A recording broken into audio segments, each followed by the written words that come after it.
আসসালামু আলাইকুম নানু, পুরো আশা করি ইনশাল্লাহ ভালো আছো তোমরা। আমিও ভালো আছি। আমি এখন খিচুড়ি রান্না করব। এই যে মোটা চাউল দিলাম 2 পট, আর 1 পটের চেয়ে একটু কম দিলাম অ্যাঙ্করের ডাল আর কোলের ডাল। আমি ভেজে নিয়েছি।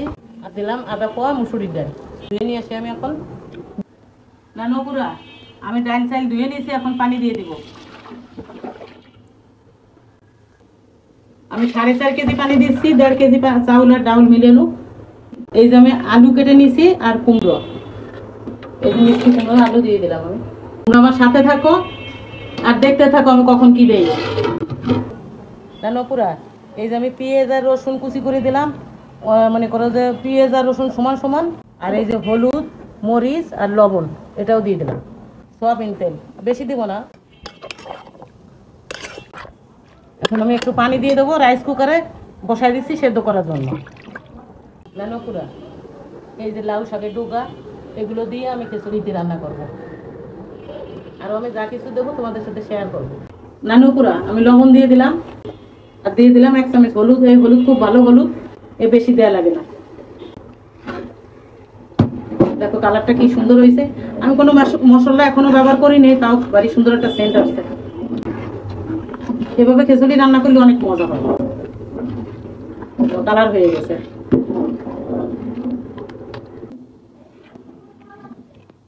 নানুপুরা চাউল ফুটি আসছে আর কুমড়ো একদম সেদ্ধ হয়ে গেছে। এখন এরকম নাড়াচাড়া দিলে একদম গলিয়ে মিলিয়ে যাবে সাথে। এখন আমি মশলা দেবো। এই যে একটা মরিচ বাটা, কাঁচা মরিচ সেদ্ধ করে বাটি রাখছি ফ্রিজে, তাই দিয়ে দিলাম, গলিয়ে যাবে ভিতরে। এই যে জিরে বাটা আর আদা বাটা।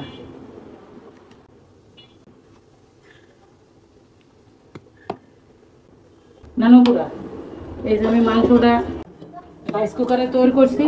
গরু মাংস রান্না করতে যা লাগে বোনা করতে সব দিছি। আমি এখন দিয়ে দিলাম। এটুকু আমার একটা সুসা আছে, তার নিকে রাখলাম। সুসা আছে বড় মাইয়া। দেবো লাউ শাক। নানুপুরা সুসারে ওরম না দিলে আমারও মন ভালো লাগে না।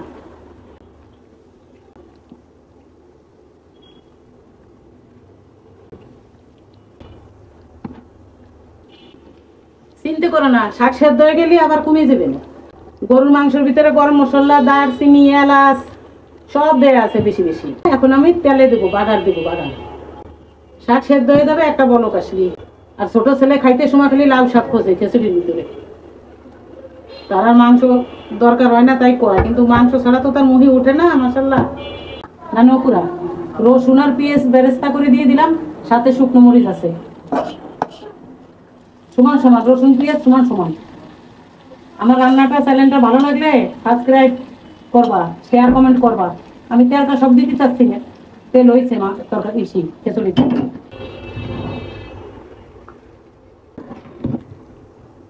তো রান্না হয়ে গেছে নানুপুরা।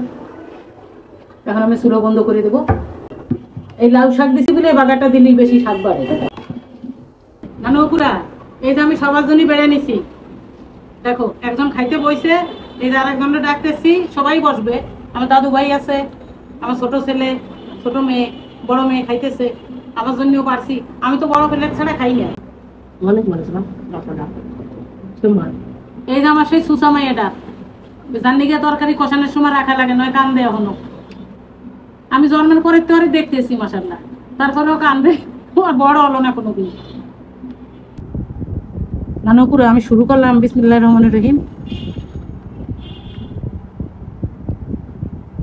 কি বলবো নানু, নিজে ডোল নিজে বাড়ি তুই না মানুষ বলে, কিন্তু না বড় এত উপায় নাই। অনেক স্বাদ হয়েছে, তোমরা এরকম করে রান্না করে খাইও। আর কি বলবো, আমি তো বেশি ভালো কিছু কইতেও পারি না, রাঁধতেও পারি না। তোমরা আমার মোবাইলে এসে ইউটিউব চ্যানেলটা সাবস্ক্রাইব করে দিবা। অনেক কষ্ট করেই করি, ভালো না পারলে কি কষ্ট তো করি। তো তোমরা ভালো থাকো, খোদা হাফেজ।